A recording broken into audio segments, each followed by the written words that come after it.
সব ক্ষমতার আধার কে? সমস্ত ক্ষমতা কার হাতে? আল্লাহর হাতে। পরে আল্লাহ পাক বলেন ওয়া আন্নাস সাআতা আতিয়াতুন লা রাইবা ফিহা।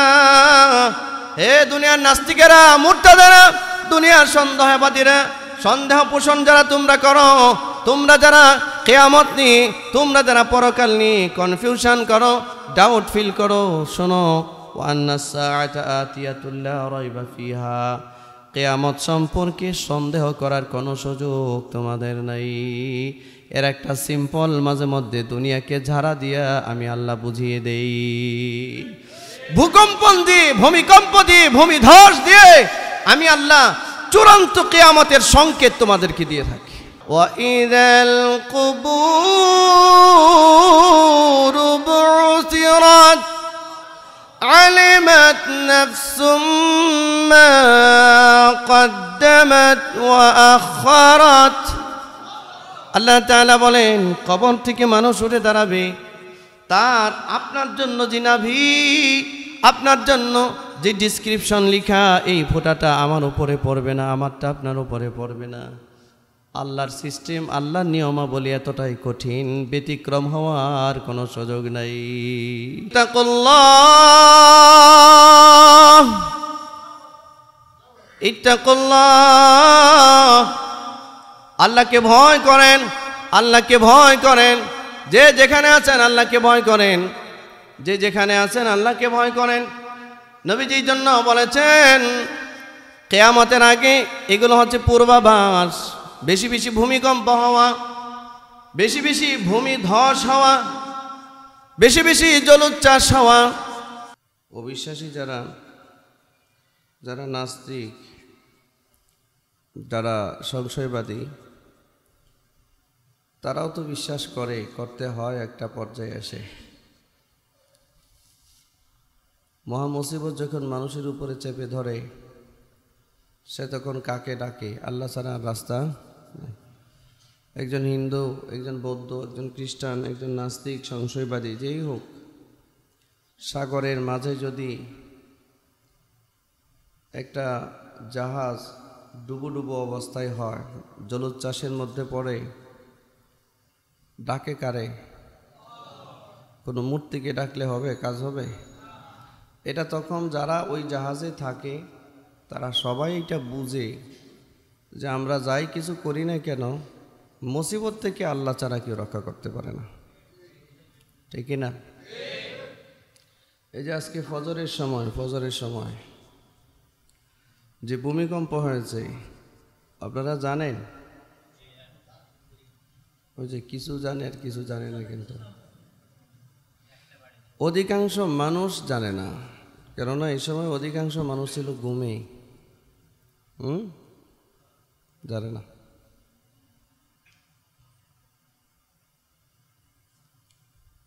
আরে ভূমিকম্প হইলে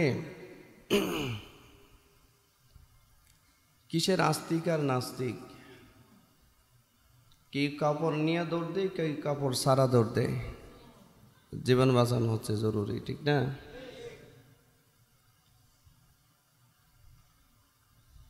وأن الساعة آتية لا ريب فيها। কিয়ামত যে হবে এর মধ্যে কোনো সন্দেহ নাই, এটা আল্লাহ বলছেন। এটার কিছু পূর্বাভাস মাঝে মধ্যে আল্লাহ পাক দেন। এটার কিছু পূর্বাভাস। রিক্টার স্কেল 5.7 মনে হয় হয়েছিল, 5.8।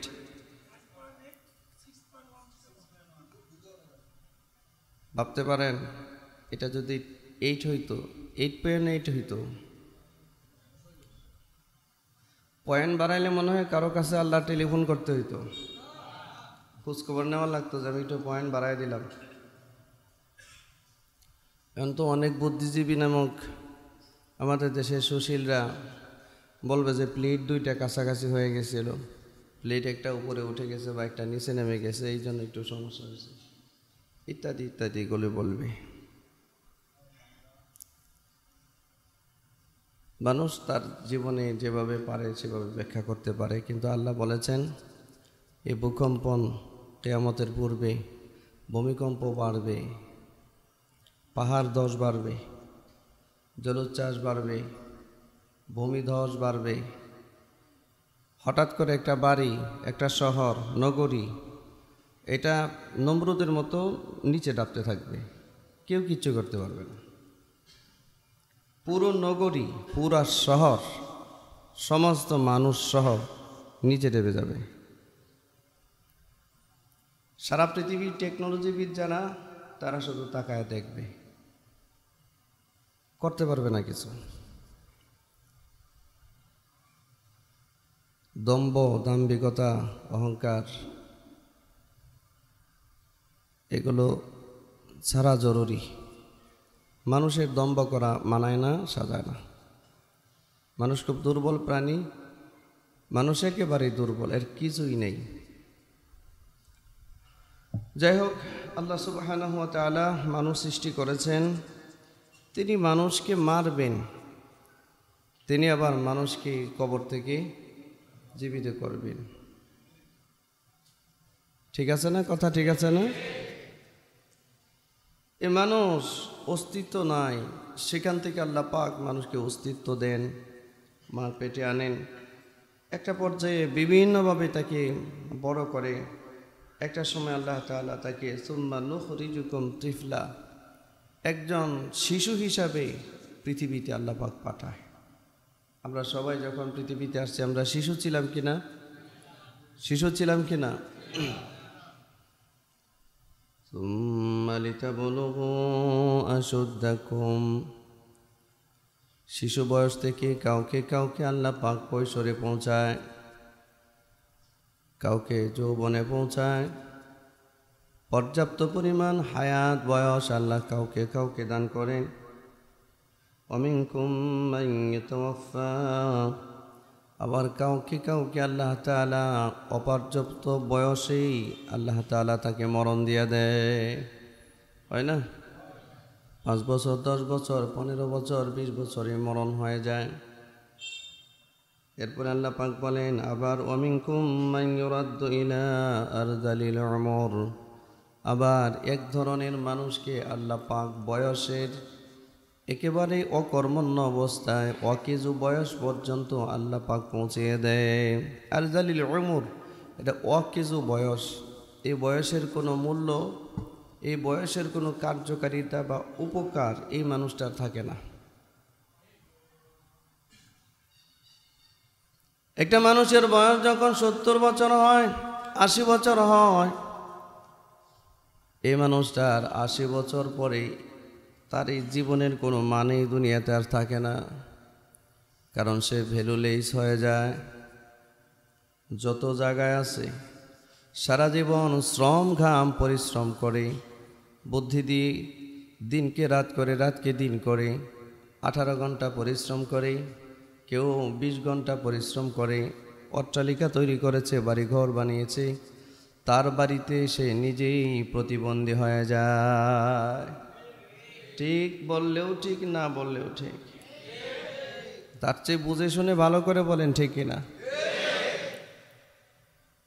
বিশাল বড় অফিসার, ব্যাংকের এমডি, টাকার বস্তার উপরে ঘুমায়, অনেকেই আছে এরকম। ঘুমাইছে না এরকম? দেখছেন আমরা? হ্যাঁ, টাকার বালিশ, তারপরে টাকার খাট, উপরে খাট, নিচে টাকা, কত কি। যাই হোক, কত টাকা মানুষের। এই মানুষটার বয়সে যখন 80 বছর হয়ে যায়, তখন তার নিজের কাছে তার নিজের জীবনটাই বোঝা হয়ে দাঁড়ায়। সুখ, সুখ তো নাই, নিজের কাছে নিজের জীবনই বোঝা। বুঝতে পেরেছেন? নিজেও শান্তিতে নাই, আশপাশে যারা আছে তারাও শান্তিতে থাকতে পারে না। আল্লাহ বলেন এটা কিন্তু তোমাদের কাজ না, এটা আমার কাজ। কার কাজ এটা? আল্লাহ বলেন ওয়ামিনকুম মান ইউরাদ্দু ইলা আরযালিল উমর, কিছু কিছু মানুষকে তো অপ্রাপ্ত বয়স্ক অবস্থায় আমি মরণ দেই, আবার কিছু কিছু মানুষকে প্রাপ্ত বয়স পর্যন্ত পৌঁছিয়ে দিই, আবার কিছু কিছু মানুষকে এমন বয়স পর্যন্ত পৌঁছায় যে বয়সটা অকর্মণ্য, যেটাতে সে কোনো কাজ করতে পারে না, কেউ মূল্য দেয় না, তারে কেউ মূল্য দেয় না, নিজের কাছে নিজেই মূল্যহীন হয়ে যায়। মানুষ মূল্য দিবতে দূরের কথা, নিজের কাছে নিজেই মূল্যহীন হয়ে যায়। দৈনিক সকালে উঠে শেভ করে, ঘুম থেকে উঠে নামাজ পড়ে না, মনে নাই নামাজের প্রয়োজন অনুভব করে না, কিন্তু টয়লেটে গিয়া শেভ করাটা অনুভব করে। অফিসে যাইতে হবে, কেননা তার অফিসে তার জানোয়ার নামক বস আছে। বস, জানোয়ার বস বলে দিয়েছে আমার অফিসে কোনো দাঁড়ি টাড়ি চলবে না। আছে না এরকম? বহু আছে। আবার এমন অফিস আছে যা আমার অফিসে অফিসার কোনো মুসলমান দাঁড়ি ছাড়া আসা যাবে না, এমনও আছে। ঠিক না? এটা দুইটা ভাগ, এটা থাকবেই, ঠিক নয় কি? তো এই লোকটা সকালবেলায় উঠে, অফিসার তো এখন বিশাল বড় ক্ষমতা, তার বিশাল পাওয়ার, কি ভাবছে তার নিজেরই, আমি অমুক, আমি তমুক, আমি কমান্ডার, আমি এটা ছিলাম, আমি সেটা ছিলাম, ক্ষমতা আর ক্ষমতা। এই রাখ তোর ক্ষমতা, থাম, ক্ষমতার বাহাদুরি আর করিস না, এখন থাম, ভাই একটু থাম, আর ক্ষমতার বাহাদুরি করিস না। রিক্টার এক্সরে যে ভূমিকম্পটা হয়েছে, এটা যদি 8.8 হয়, তোর ক্ষমতা ধূলিসাৎ হয়ে যাবে, তোরে খুঁজে পাওয়া যাবে না, কিচ্ছু খুঁজে পাওয়া যাবে না। দম্ভ করা বন্ধ করেন, অহংকার বন্ধ করেন। সারা জীবনের অর্জিত সম্পদ 1 মিনিটের মাথায় সব ধূলিসাৎ হয়ে যাবে, সব শেষ হয়ে যাবে, শেষ। ঘুমাইতেছিলেন অনেক মানুষ, কিছু মানুষ সজাগ ছিল যারা নামাজে আসছে, নামাজে ছিল, ঠিক কিনা? আমি মাত্র সালামটা ফিরিয়েছি, সালাম ফিরিয়ে বসেছি টেবিলের মধ্যে, বসতে দিকে একটা ধাক্কা মারছে, সামনে গিয়ে পড়ছে টেবিলের মধ্যে, যা ছিল পড়ে গেছে, বুঝে উঠতে পারে নাই, সাথে সাথে পড়তেছে বিসমিল্লাহিল্লাযী লা ইয়াদুররু মা'a ইসমিহি শাইউন ফিল আরদি ওয়ালা ফিস সামাই ওয়া হুয়াস সামিউল আলীম। ভূমিকম্প হলে যে কোন দোয়া পড়তে হয় এটাও তো জানেন না আপনি, এটাও তো জানেন না। আপনার কামান টামান নিয়ে রেডি হইলে হবে না তো, যে আমি একজন ফাইটার, আমি একজন যোদ্ধা, আমি অমুক, আমি মেজর, আমি জেনারেল, আমি এইটা, আমি সেইটা, আমি বিশাল কিছু। আপনার অস্ত্রায় কাজ হবে না তখন। সারেন্ডার করেন, আল্লাহর ক্ষমতার কাছে নিজেকে সারেন্ডার করেন। পৃথিবীর প্রতিটা মানুষের উচিত আল্লাহর ক্ষমতার কাছে সারেন্ডার করা, ঠিক কিনা জোরে বলেন? প্রত্যেকটা মানুষের উচিত আল্লাহর ক্ষমতার কাছে নিজেকে সারেন্ডার করা। আত্মসমর্পণ ছাড়া মানুষ বাঁচতে পারবে না, মানুষ রক্ষা পাবে না। দাম্ভিকতা বন্ধ করেন, যে যেখানে আছেন। টাকাওয়ালার জায়গায় দাম্ভিকতা বন্ধ করেন। অহংকার, অহমিকা, তুচ্ছ তাচ্ছিল্য বন্ধ করেন। ক্ষমতাবান ক্ষমতার চেয়ারে বসে ধরাকে সরামে জ্ঞান করেন না। একজন ফ্রিডম ফাইটার কথায় বলে, তুই জানিস বেটা আমি ফ্রিডম ফাইটার, একেবারে উড়াই এলাম, ঠিক না? বলে আমি জানোস আমি কিন্তু কমান্ডার, সেক্টর কমান্ডার আমি। এটা ভালো, আপনার যুদ্ধের কৌশল আপনার জানা আছে, এটা ভালো, কিন্তু আপনি কি এটা জানেন রিক্টার স্কেলে যদি একটা ভূমিকম্প 8.8 হয় বা 10 পয়েন্ট পর্যন্ত হয়, তো আপনার মতো মানুষের কোনো অস্তিত্ব পৃথিবীর মানুষ খুঁজে পাবে না।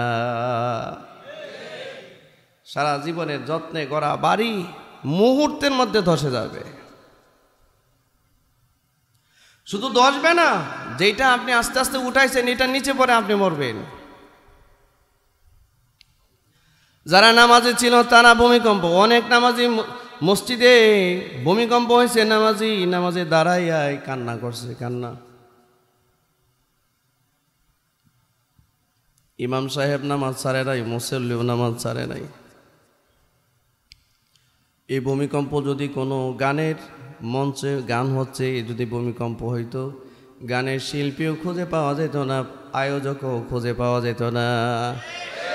লঙ্গি আছে না নাই এটা দেখবারও সময় তার ছিল না, দৌড়াইতো।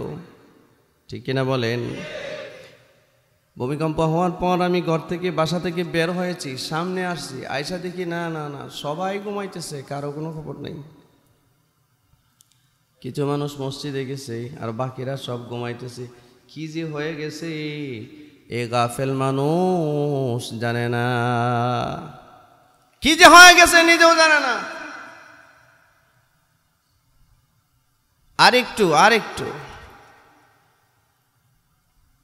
আরেকটু যদি বাড়ত, 50 বছর সাধনা করে 6 তলার একটা বিল্ডিং বানিয়েছেন ঢাকায়, শেষ 50 বছরের সাধনা 10 সেকেন্ডে শেষ। আপনি আর ঘুরে দাঁড়াইতে পারবেন না। রব যদি কাউকে ধ্বংস করে দিতে চায়, ঘুরে দাঁড়াবার ক্ষমতা কারো নাই। এই জন্য ইত্তাকুল্লাহ,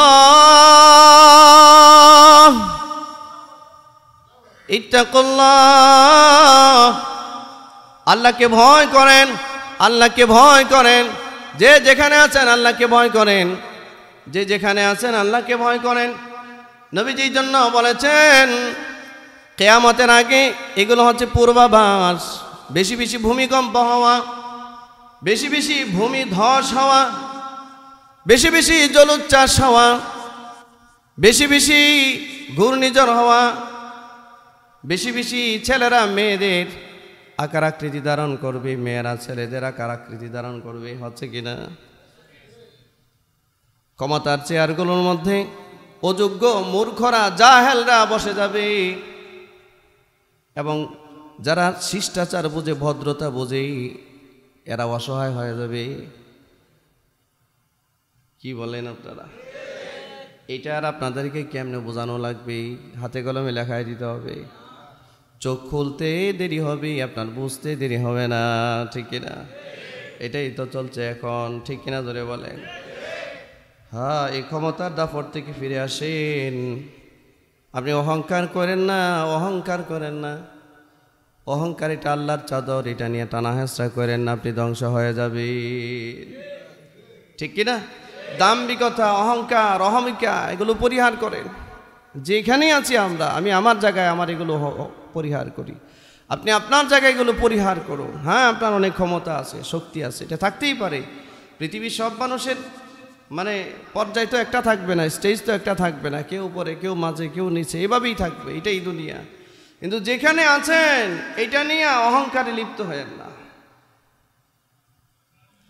আমরা শুধু এই মেসেজটাই দিচ্ছি, যেখানে আছেন এটা নিয়ে অহংকারে লিপ্ত হয়েন না। সকালে, দুপুরে, রাতে একটা মানুষ দিনে এমনও হয় যে 2 বার শেভ করে, 2 বার। ঘুম থেকে উঠে শেভ করাটা তার মনে থাকে, কিন্তু ঘুম থেকে উঠে যেই মালিক তারে ঘুম পাড়িয়েছে এই মালিকের দরবারে সিজদা দিবার কথাটা মনে থাকে না। কতটুকু গাফলতের ভিতরে আপনি। ভাইয়েরা আমার, আল্লাহ রাব্বুল আলামিন বলেন, এই জন্য কিছু মানুষকে আমি একেবারে আরজালিল উমর, অকিজু বয়সে, অকর্মণ্য বয়সে পৌঁছায় দেয়। এই বয়সের কোনো মূল্য তার কাছেও থাকে না, আশপাশে যারা আছে তাদের কারো কাছেই থাকে না। বরঞ্চ এই লোকটার বয়স যখন 80 বছর হয়, সে নিজের উপরে নিজে বিরক্ত হয়ে যায়, মানুষও বিরক্ত হয়ে যায়। সকালবেলায় শেভ করতো যেই মুখে, বিকালেও যে শেভ করতো, যত্ন করে মুখটাকে শেভ করতো আর বারবার আয়নার দিকে তাকাইতো। 80 বছর যখন হয়ে যায়, শেভ করার কথা ভুলেই যায়, বলে যে কিসের শেভ, আর হাত কাঁপে তো শেভ করে দিব কে? ঠিক না? হাফ কাঁপতেছে তো, আর এটা কি শেভ করবো, এটা তো ঝুলে গেছে গা, চামড়া টামড়া তো ঝুলে গেছে, কি শেভ করবে? আর তার এই শেভ করলে তারা দেখবেই কে? সমাজবাসী, দেশবাসীর, পরিবারের কার দরকার আছে তার এই সেইবার সাথে কার কি প্রয়োজন আছে?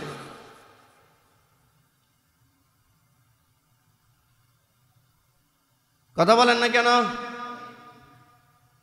তো একটা সময় তার কাছে মনে হয় দৌড় তোর সেই দাড়ি কাটবো না, মুছও কাটবো না, আরো কিচ্ছু কাটবো না, চলতে থাক যে কদিন থাকি। নাই তো কাটবার শক্তি নাই, নিজের উপরে নিজে বিরক্ত হয়ে গেছে। কিন্তু কথা বলেন না কেন? নিজের উপরে নিজে বিরক্ত হয়ে গেছে, এখন আর রূপচর্চার দরকার নাই। ওই যে আমাদের দেশে কিছু কিছু মেয়েরা আছে না, হায় হায়, তার যে বডি স্ট্রাকচার, এই টোটাল স্ট্রাকচারটা সে চেঞ্জ করে ফেলতে চায়। এর মধ্যে গিয়া কি বলে এটা, পার্লারের মধ্যে গিয়া সে নিজের বুড়ি হয়ে গেছে, বুড়ি জোয়ান সাজে জায়গায় গিয়া পার্লারে সে নিজেকে করতে চায় না। একটা সময় যখন দেখে আরে কেউ আর দেখে না, তখন আর পার্লারের কথা মনে থাকে না, আর পার্লারে কোনোদিনও যায় না। ঠিক না? নিজের উপরে নিজে বিরক্ত হয়ে গেছে, নিজের উপরে, নিজের হায়াতের উপরে, জীবনের উপরে নিজে বিরক্ত হয়ে গেছে। এখন আর এই হায়াতের কোনো দাম নাই, অমূল্য অকিজু, অকর্মণ্য বয়স। আর জালিল ওমর, নবীজি বয়স থেকে পানাহ চেয়েছেন, আল্লাহর কাছে মুক্তি চেয়েছেন। আল্লাহুম্মা ইন্নী আউযু বিকা আন আরাদ্দা আরদালিল ওমর, আল্লাহ আপনার কাছে পানাহ চাই এমন অকিজু বয়স থেকে, যে বয়সে গেলে আমি আপনার ইবাদত মন খুলে করতে পারবো না। ওযু করার দরকার, মুখ ধুইব, আগে পা ধোয়া শুরু করছে।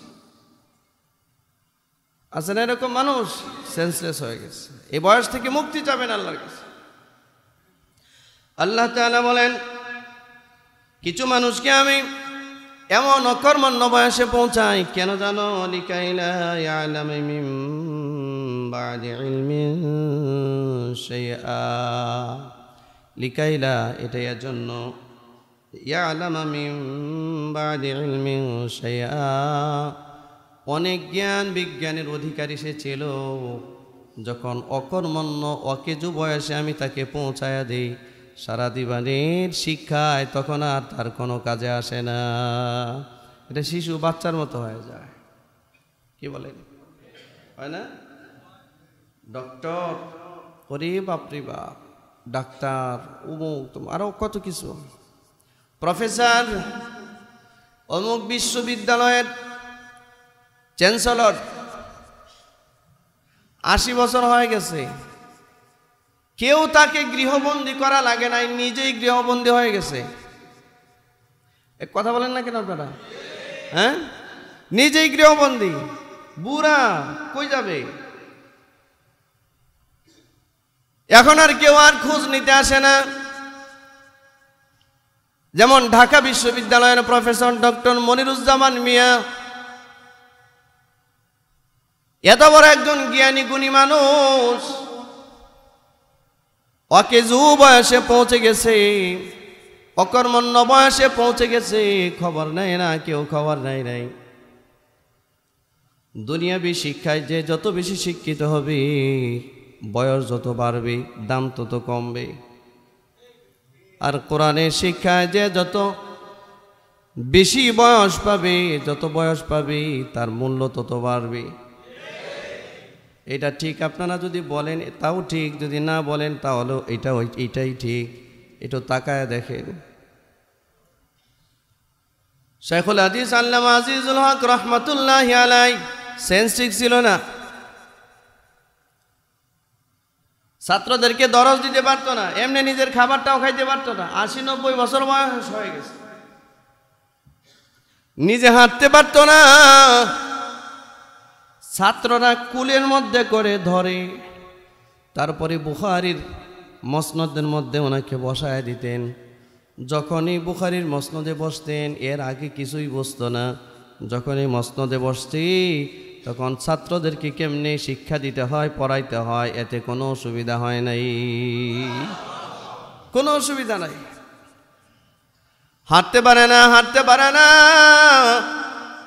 আল্লামা শাহ আহমদ শফি রহমাতুল্লাহি আলাইহি, দেখছেন না আপনারা কি মানুষ, 103 বছর বয়স, নিজে বলছেন 106 বছর 3 বছর বয়স, নিজে কিছু করতে পারে না, অথচ তার খেদমত করার মানুষের অভাব ছিল না। কথা বলেন না যে শাইখুল হাদিসের খাদেম যে ছিল, আল্লামা আহমদ শফির খাদেম যে ছিল, যিনি খেদমত করেছেন, খাদেমের মর্যাদা পর্যন্ত বেড়ে গেছে। বাংলাদেশের কোথাও গিয়ে যদি বলে যে আমি শাইখুল হাদিসের খাদেম ছিলাম, আমি খতিব উবাইদুল হকের খাদেম ছিলাম, আমি আল্লামা আহমদ শফির খাদেম ছিলাম, বড় বড় শাইখুল হাদিসরা উঠে তারে জায়গা দিয়ে দিবে। খাদেমেরও মর্যাদা বেড়ে যায়। সুবহানাল্লাহ বলেন, সুবহানাল্লাহ। পৃথিবীর বিশ্ববিদ্যালয়ে কোন বিশ্ববিদ্যালয়ের প্রফেসর 90 বছর হয়েছে আর তার খেদমতে তার ছাত্ররা গেছে? দেখান তো, আছে? অথবা প্রফেসর সাহেবরে দেখতে গেছে, এমন আছে নাকি? এমনও তো পাওয়া যায় না। প্রফেসর সাহেব খাইলো না মরলো, তারও তো খবর নেয় না। আর এই প্রফেসর সারা জীবন এত জ্ঞান বিজ্ঞান নিয়ে চলাফেরা করছে, ওরে বাপরে বাপ। কিন্তু যখন 80 বছর 90 বছর হয়ে গেছে, দুনিয়াবাসী দুনিয়া শিক্ষার কারণে তাকে যত মূল্য দিয়েছে, যখন দেখেছে সেইটা অকেজো বয়সে পৌঁছে গেছে, এখন আর দুনিয়াবাসী তাকে ছুঁড়ে ফেলে দিয়েছে, তার কোনো মূল্য নাই। এখন ছোটো ছোটো বাচ্চাদের সাথে আড্ডা দেয়, বাসায় নাতির সাথে খেলে, ঠিক না? নাতিরাও খেলে না, বুড়া পারে না, খেলে না, তার সাথে খেলে না। বাচ্চারা যে আচরণ করে, বুড়া বুড়ি আচরণ করে, করে কি করে না? এই কথা আল্লাহ পাক বলেন, লিকাইলা ইয়ালামা মিন বাদি ইলমিন শাইআ। আল্লাহু আকবার, জোরে বলেন। আমি আল্লাহ বহু জ্ঞান বিজ্ঞানে তোমাকে বড় শিক্ষিত করেছিলাম, তোমাকে ডক্টর বানিয়েছিলাম, ডাক্তার বানিয়েছিলাম, তোমাকে ইঞ্জিনিয়ার বানিয়েছিলাম, তোমাকে পাইলট বানিয়েছিলাম। 80 বছর যখন হয়ে যায়, পৃথিবীর কোনো বিমান কোম্পানি তোমাকে নিবে না বিমান চালাইতে, বলবে এটা ওকিজু ওকিজু, এটা বাদ দাও, ঠিক কিনা জোরে বলে। 90 বছর বয়সের কোন পাইলটে মাথায় তো ঠিক নাই, তারে কিভাবে বিমান চালাইতে দিবে? তারে দিবে? 90 বছর বয়সের কোনো লোকেরে ট্রেন চালাইতে দিবে, বাস চালাইতে দিবে? আর যেই লোক তার নিজেরই চালাইতে পারে না, সে বাস চালাইব কেমনে? ঠিক না? যে নিজেকে চালাইতে পারে না, সে বিমান চালাবে কেমনে? অকর্মণ্য বয়স, অকেজো বয়স, এটা থেকে মুক্তি চাইবেন। এইসব বয়সের আমাদের দরকার নাই। আল্লাহ যেই কয়দিন জীবিত আছে পৃথিবীতে একটু সুস্থ রাখেন, ভালো রাখেন। সুস্থ অবস্থায় হঠাৎ করে আপনার কাছে আপনি ডাক দিয়ে নিয়ে যান আমাদের, কারো বোঝা বানায়েন না। সন্তান যতই ভালোবাসুক, আপনি যখন তার বোঝা হবেন, বেশি দিন ভালোবাসা থাকে না। হ্যাঁ, স্বামীর সামনে যখন স্ত্রী বোঝা হয়ে যায়, যতই ভালোবাসা থাক, এটা বেশি দিন ভালোবাসা থাকে না। অথবা স্ত্রীর সামনে স্বামী যদি বোঝা হয়ে যায়, ভালোবাসা থাকে না। আপনি মা বাবাকে অনেক ভালোবাসেন, ঠিক আছে, কিন্তু প্রতিদিন যদি আপনার আব্বা আম্মারে নিয়ে ডাক্তারে ধরতে হয়, বিরক্ত হবেন না? হবেন না বিরক্ত? কে হবে না? সবাই তো হবে, আমিও তো হব, সবাই হবে। কারণ প্রতিটা মানুষের কাজ আছে, প্রতিটা মানুষই ব্যস্ত, ঠিক কিনা? প্রতি মানুষ ব্যস্ত। কে প্রতিদিন নিয়ে দৌড়াবে? কে প্রতিদিন এত কিছু করবে? কার খবর কে রাখে পৃথিবীতে? বউ তো স্বামীরই খবর রাখে না, এই বউ আবার শ্বশুরের খবর রাখবে কেমনে? কি বলে? বউ স্বামীর খবর রাখে না, সন্তানেরই খবর রাখে না, সে আবার শাশুড়ির খবর নিবি কখন? সময় নাই। এই জন্য এই দুনিয়ার জমিনটার মধ্যেই এত লম্বা হায়াতের আমাদের দরকার নাই। এমন বয়সের দরকার নাই যে বয়সটা হইলে পরে আমি আমার কাজ করতে পারি না, আমাকে কেউ মূল্য দেয় না, এমন বয়সের দরকার নাই। আল্লাহ সুস্থ সবল অবস্থায় যতটুক হয় এভাবে রাখেন, আর সুস্থ অবস্থায় ইমানের হালতে আপনার কাছে আমাদেরকে ডেকে নিয়ে যান। সবাই বলে না আমিন। ভাইয়েরা আমার, কিন্তু শিক্ষার মান হাদিসের মধ্যে এমনও আসছে যে ব্যক্তি পরকালীন শিক্ষায় শিক্ষিত হয়, আল্লাহ এবং তার রাসূলের হুকুমের মধ্যে থাকে। কিছু কিছু মুফাসসির লিখেছেন যারা দৈনিক কোরআন তেলাওয়াত করে, দৈনিক কোরআন তেলাওয়াত করে, যারা দৈনিক কোরআন তেলাওয়াত করে, কোরআন স্টাডি করে, কোরআনের শিক্ষা প্রচার করে, এই মানুষগুলোর হায়াত যখন বাড়তে থাকে সারা দুনিয়াবাসীর কলিজার মধ্যে আল্লাহ পাক একটা মহব্বত জন্ম দিয়ে দেয়। পরিবারের মানুষ সহ, তার ছাত্ররা সহ, তার সমাজবাসী সহ, তার দেশবাসী সহ, লোকটার বয়স যত বাড়ে সবার কাছে মহব্বত তত বাড়ে। এছাড়া জাগতিক যত যা শিক্ষা আছে, মানুষটা যখন বার্ধক্যে, চরম বার্ধক্যে পৌঁছবে, অকেজু আরজালিল উমর, অকর্মণ্য বয়সে পৌঁছবে, পৃথিবীর কেউ আর মূল্য দিবে না। এত বড় স্ট্রাকচারার, এত বড় ইঞ্জিনিয়ার, কিন্তু অকেজু বয়সে পৌঁছলে পরে ইঞ্জিনিয়ারের কোনো দাম থাকে না। অকেজু বয়সে পৌঁছলে পরে এত বড় ডাক্তার, 5-10 হাজার টাকা তার ভিজিট। অকেজু বয়সে পৌঁছলে পরে এই ডাক্তারের কোনো মূল্যই থাকে না, ঠিক কিনা? জানেন 90-80 বছর বয়সের একটা ডাক্তার, যেই ডাক্তার এলোমেলো কথা বলে, যে ডাক্তার এলোমেলো কথা বলে, আপনি যাবেন তার দেখাইতে, এটা আপনার মরার ওষুধ লিখে দিয়ে দিব, যে আপনি মরেন এই ওষুধ দিবে, কেউ যাবে না তার কাছে। কিন্তু ইসলামের জন্য, দ্বীনের জন্য, কোরআনের জন্য এই পথে যারা আছে, যতই বৃদ্ধ হয় সমাজের মানুষের কাছে দাম ততই বেড়ে যায়। হ্যাঁ, মহল্লাবাসীর কাছে দাম বেড়ে যায়, ছাত্রদের কাছে দাম বেড়ে যায়, পরিবারের লোকজনের কাছে দাম বেড়ে যায়। আলহামদুলিল্লাহ বলেন। কোরআন তেলাওয়াত বাদ দিবেন না, প্রতিদিন কোরআন তেলাওয়াত করবেন, যার যার মতো যতটুকু পারেন পড়বেন তো ইনশাআল্লাহ। আল্লাহ এই কোরআন তেলাওয়াতের বদৌলতে আপনাকে এরকম অকিছু বয়সে পৌঁছাবে না। আপনি যে একবারে নিষ্ক্রিয় হয়ে যাবেন, মানুষ অবমূল্যায়ন করবে, এইটা হইতে আল্লাহ দিবে না। কোরআনের ইজ্জতে আল্লাহ আপনাকে সসম্মানে উঠায় নিয়ে যাবে। এই জন্য কোরআন তেলাওয়াত করবেন ইনশাআল্লাহ, করবেন তো ইনশাআল্লাহ। বেশি বেশি কোরআন তেলাওয়াত করবেন, আল্লাহ তৌফিক দান করুন। এরপর আল্লাহ তাআলা একটা দৃষ্টান্ত দেন, তারাল আরদা হামিদা। নবী আপনি কি দেখেন একটা শুষ্ক ভূমি, একটা শুষ্ক জমিন পড়ে আছে, ফেটে গেছে রৌদ্রের করতাপে। এই শুষ্ক জমিনে কি ফসল ফলবে? যে জমিন খরায় ফেটে গেছে, চৌচির হয়ে গেছে জমিন, এখানে কি কোনো ফসল ফলবে? ফলবে না। আল্লাহ পাক বলেন, ফাইদা আনজালনা আলাইহাল মা, এরকম শুষ্ক জমিনের মধ্যে আমি যখন আকাশ থেকে পানি বর্ষণ করি, বৃষ্টি বর্ষণ করি। বৃষ্টি বর্ষণ কে করেন? আরো জোরে বলেন। বৃষ্টি বর্ষণ করে কে? আল্লাহ বলেন, নবীজি আপনি কি লক্ষ্য করেছেন এরকম শুকনা জমিনের মধ্যে আমি যখন আকাশ থেকে পানি বর্ষণ করি, ইহতাজ্জাত ওয়ারাবাত ওয়া আমবাতাত, এই মরা একটা জমিন, শুষ্ক একটা জমিন, ইহতাজ্জাত সতেজ হয়ে যায়। সুবহানাল্লাহ বলুন। ওয়ারাবাত ওয়া আমবাতাত, ওয়ারাবাত মানে ফুলে ফেপে উঠে আস্তে আস্তে বড় হইতে থাকে। ওয়া আমবাতাত সজাগ হয়ে যায়, ফসল উৎপন্ন করে। মরা জমিন শুষ্ক হয়ে গেছে, আকাশ থেকে একটু বৃষ্টির পানি বর্ষণ করলেই সে সতেজ হয়ে যায়, উর্বর হয়ে যায়, ফসল উৎপাদনের সক্ষমতা অর্জন করে। আচ্ছা, এইটা যদি আমি আল্লাহ করতে পারি, তো তুমি 80 বছর পরে মরলে, 100 বছর পরে মরলে, অথবা দুনিয়া কিয়ামত হয়ে যাওয়ার পরে আমি আল্লাহ কি তোমারে জীবিত করতে পারবো না? পারবেন না?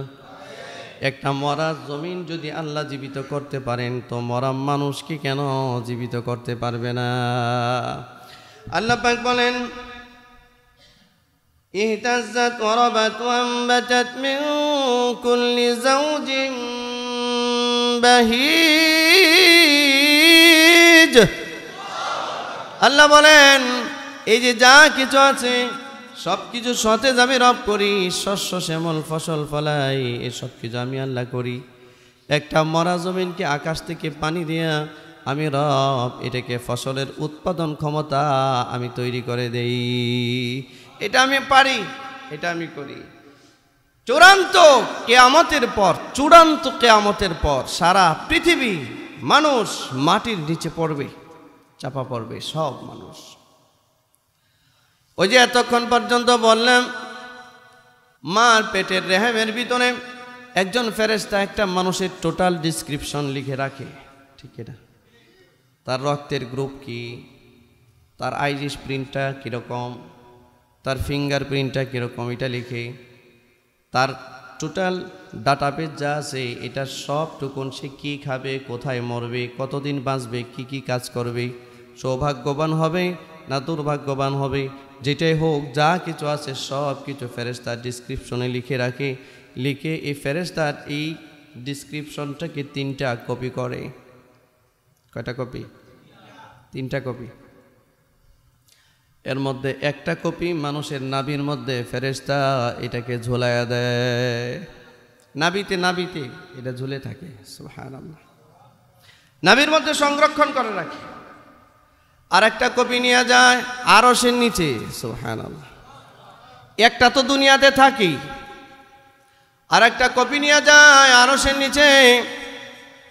পৃথিবীর প্রতিটা মানুষের শুরু থেকে নিয়ে মরণ পর্যন্ত তার যা কিছু করেছে, যা কিছু করবে, যা কিছু খেয়েছে, যা কিছু খাবে, সব কিছু ওই ডিসক্রিপশনের মধ্যে লিখে এটা 3টা কপি করে একটা নাভির মধ্যে সংরক্ষণ করে রাখেন।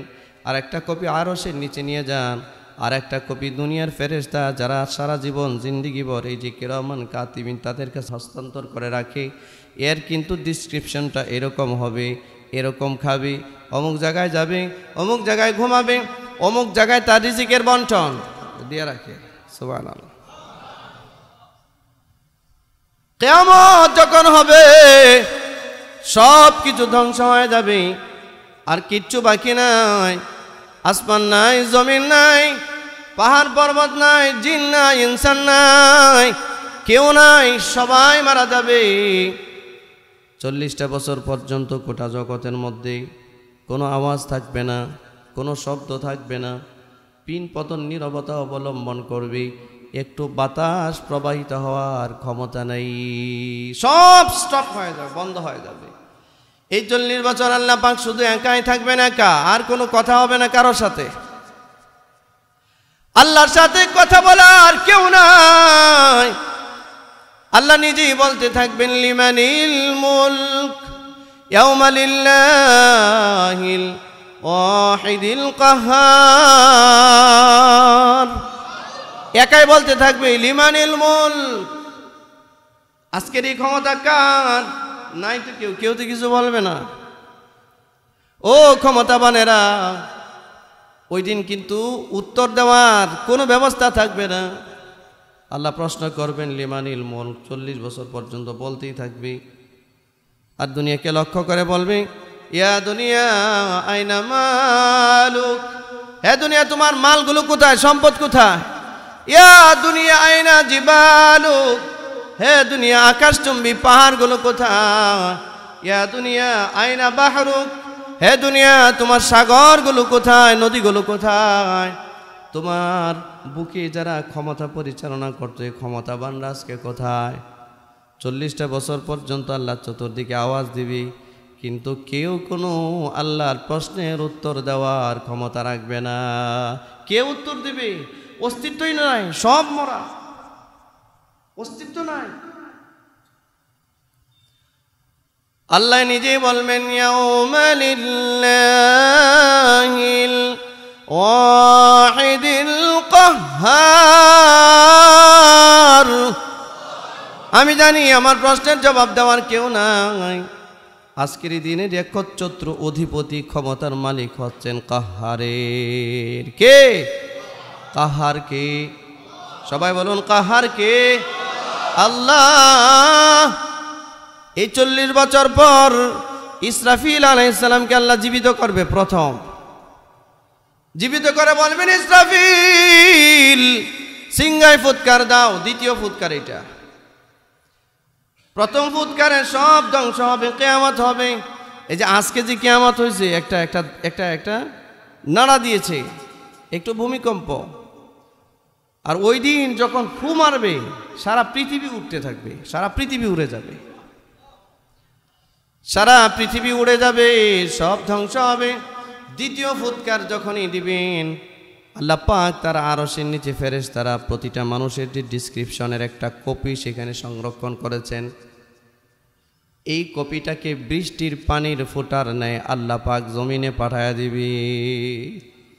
ওই যে ডিসক্রিপশন মানুষের নাভিতে যেটা লেখা, এটা একটা কপি আরশের নিচে সংরক্ষিত অবস্থায় আছে। সিংহায় দ্বিতীয় ফুৎকারের সাথে সাথে সেই আরশে আজিমের নিচ থেকে তার নামে যে ডিসক্রিপশনের কপিটা সেখানে লেখা আছে, এটা বৃষ্টির আকারে জমিনে ধেয়ে আসবে। এই মানুষটার নাভির মাটি যেখানে পড়ে থাকবে, ওই জায়গায় ওই বৃষ্টির ফোঁটাটা পড়ার সাথে সাথে মানুষ কবর থেকে উঠে দাঁড়াবে। ওয়াইদাল কুবুর বুসিরাত আলিমাত নাফসুম মা কদ্দামাত ওয়া আখারাত। আল্লাহ তাআলা বলেন, কবর থেকে মানুষ উঠে দাঁড়াবে, তার আপনার জন্য যে নাভি, আপনার জন্য যে ডিসক্রিপশন লেখা, এই ফোঁটাটা আমার উপরে পড়বে না, আমারটা আপনার উপরে পড়বে না। আল্লাহর সিস্টেম, আল্লাহর নিয়মাবলী এতটাই কঠিন, ব্যতিক্রম হওয়ার কোনো সুযোগ নাই। ওই কপিটা, ওই পানিটা, ওই ডিসক্রিপশনের ফোঁটাটা আপনার নাভির উপরে পড়ার সাথে সাথে মানুষ কবর থেকে উঠে দাঁড়াবে। একটা শুষ্ক জমিনের মধ্যে, শুষ্ক মাটির মধ্যে যেরকমভাবে ফসল উৎপন্ন হয় না, আসমান থেকে পানি আসলে পরে জমিনটা উর্বর হয়ে যায়, ফসল উৎপাদনের ক্ষমতা লাভ করে, এরকমভাবে পৃথিবীর মাটিতে যখন আল্লাহ পাক বৃষ্টি পাঠাবে, মানুষগুলো সেখান থেকে উঠে দাঁড়াবে, মানুষ সেখান থেকে জাগ্রত হবে, উঠে দাঁড়াবে। এটা হচ্ছে সিস্টেম, পদ্ধতি। আপনি নাস্তিক হতে পারেন, আপনি সংশয়বাদী হতে পারেন, আপনি সন্দেহ করতে পারেন, করুন, আপনার সন্দেহ আপনি করেন, কিন্তু এটাই হবে বাস্তবতা। আপনি এত বুদ্ধিমান, এত বুদ্ধিজীবী, আপনি তাহলে ভূমিকম্পের হাত থেকে একটা এলাকাকে কেন বাঁচাইতে পারেন না? ঠিক কিনা? জলোচ্ছ্বাস থেকে কেন বাঁচাতে পারেন না? আসমানি গজব থেকে কেন রক্ষা করতে পারেন না? এটি বোঝা যায় মানুষের কোনো ক্ষমতা, মানুষ কিছুই পারে। আল্লাহ পাক বলেন, যালিকা বিআন্নাল্লাহা হুয়াল হক। তোমরা যারা আল্লাহ সম্পর্কে ডাউট করো, কনফিউশন ফিল করো, তোমরা যারা আল্লাহ সম্পর্কে সন্দেহ পোষণ করো, তোমার সন্দেহ তোমার কাছে থাকবে, থাক। আল্লাহ বলেন, যালিকা বিআন্নাল্লাহা হুয়াল হক। মূলত আল্লাহই সত্যবাদী, আল্লাহই সত্য, বাকি যে যেখানে আছে সব ধ্বংস হয়ে যাবে। আল্লাহই সঠিক। কে বলছেন? আল্লাহই থাকবে। এরপর আল্লাহ বলেন, ওয়ান্নাহু ইউহিল মাউতা। আল্লাহ মরা কি জীবিত করে? করে কি করে না? ওয়ান্নাহু আলা কুল্লি শাইইন কাদির। আল্লাহ সব বিষয়ে ক্ষমতাবান কিনা? বলুন, আল্লাহ সর্ব বিষয়ে ক্ষমতাবান কিনা? সব ক্ষমতার আধার কে? সমস্ত ক্ষমতা কার হাতে?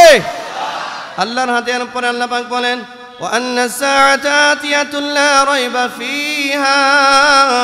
হে দুনিয়ার নাস্তিকেরা, মুরতাদেরা, দুনিয়ার সন্দেহবাদীরা, সন্দেহ পোষণ যারা তোমরা করো, তোমরা যারা কিয়ামত নিয়ে, তোমরা যারা পরকাল নিয়ে কনফিউশন করো, ডাউট ফিল করো, শোনো, ওয়ান্না সাআতা আতিয়াতুন লা রাইবা ফিহা। কিয়ামত সম্পর্কে সন্দেহ করার কোনো সুযোগ তোমাদের নাই। এর একটা সিম্পল মাঝে মধ্যে দুনিয়াকে ঝাড়া দিয়া আমি আল্লাহ বুঝিয়ে দেই। ভূকম্পন দিয়ে, ভূমিকম্প দিয়ে, ভূমিধস দিয়ে আমি আল্লাহ চূড়ান্ত কিয়ামতের সংকেত তোমাদেরকে দিয়ে থাকি। চূড়ান্ত কিয়ামতের সংকেত দিয়ে এরপর আল্লাহ পাক বলেন, وأن الله يبعث من في القبور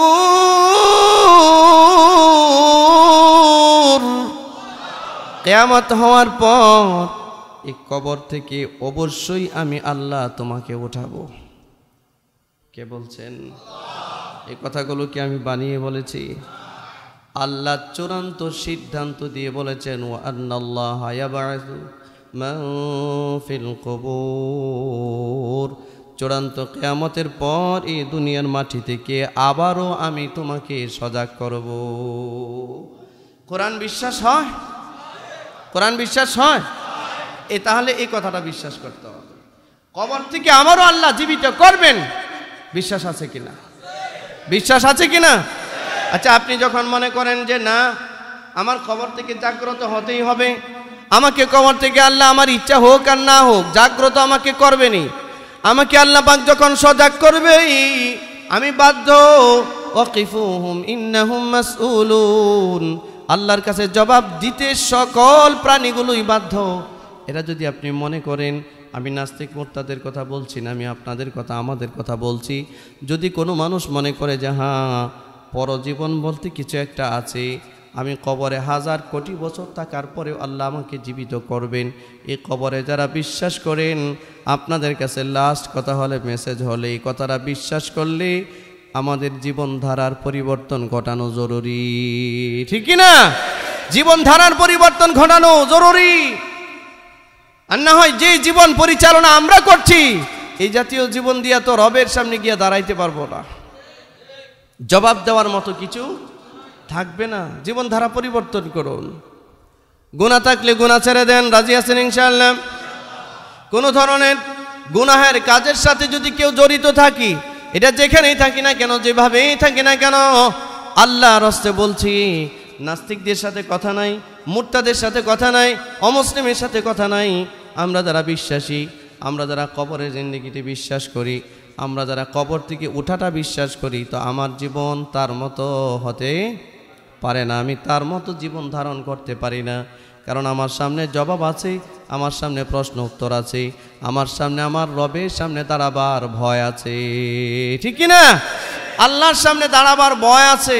এই ভয়টা যদি ভিতরে থাকে তাহলে আমার জীবনের পরিচালনার পদ্ধতি, জীবন পরিচালনার পদ্ধতি, এটা একজন মুরতাদের সাথে মিলতে পারে না, এটা একজন নাস্তিকের সাথে মিলতে, একজন সংশয়বাদীর সাথে, অমুসলিমের সাথে মিলতে পারে না। আমি একজন মুসলমান, আমি একজন বিলিভার্স, আমি একজন বিশ্বাসী, আমি এটা বিশ্বাস করি, আমি এটা বিলিভ করি, আমার এটা আত্মবিশ্বাস যে আমি মরবো, আমি কবরে যাব, আমাকে প্রশ্ন করবে ফেরেশতা, আমারও কবর থেকে উঠাবেন, আবারও হাসরের মাঠে চূড়ান্ত বিচারের এক মাঠে আমাদের উপস্থিতি হতে হবে, সেখান থেকে পুলসিরাত পার হতে হবে, মিজানের পাল্লায় আমল ওজন হবে, হয় জান্নাতের ফয়সালা হবে, না হয় জাহান্নামের ফয়সালা হবে। এই বিষয়গুলো আপনার মস্তিষ্কে, আপনার মাথায়, আপনার চিন্তা চেতনায়, দেমাগে, সমস্ত জায়গায় আপনার অস্তিত্বের প্রতিটা অণুর মধ্যে জায়গা দেন যে এই দিনগুলো আমার সামনে আছে। যদি আপনি এটা বিশ্বাস করেন তাহলে আপনার আমার জীবনধারা পরিবর্তন করা জরুরি হয়ে পড়েছে, জরুরি হয়ে পড়েছে, জরুরি হয়ে পড়েছে। ঠিক কি না? আমি একজন বেঈমানের মতো, কাফেরের মতো, মুশরিকের মতো জীবন চালাইতে পারি না, কারণ আমি আমার রবে বিশ্বাস করি। ঠিক কি না? আল্লাহ আপনি আমাদেরকে এটা বুঝবার তৌফিক দেন। আল্লাহ সর্বদাই আপনার ভয় ভীতি আমাদের ভিতরে আপনি জাগিয়ে দেন। আপনার ভালোবাসা মহব্বত, আপনার নবীর মহব্বত আপনি আমাদের হৃদয়ের মধ্যে স্থান দিয়ে দিন। সকলে বলুন আমিন।